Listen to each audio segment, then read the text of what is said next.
कैसे हो फ्रेंड्स। मैं आसाम से बिलोंग करता हूँ, छोटी सी गाँव से, छोटा सा घर से। ये मेरा घर है। अभी जा रहा हूँ फिशरी की तरफ, गाँव सुअर की फार्म में।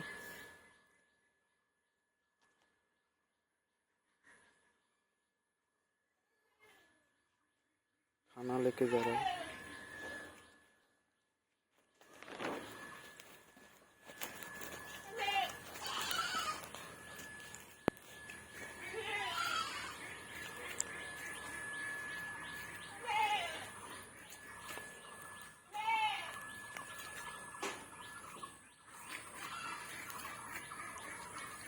रास्ता ही खराब हो गया पूरा।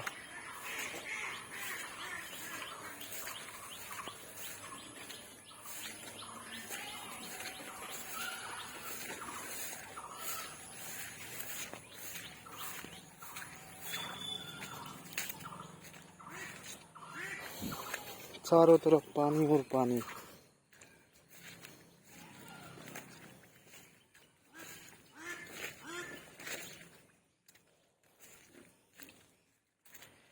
ये हमारी फिशरी है।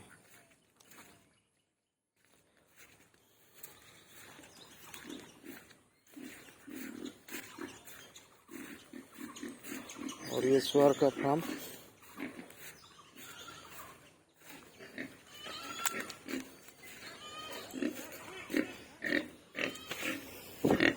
थोड़ी सी नहा देता हूँ इन लोगों को।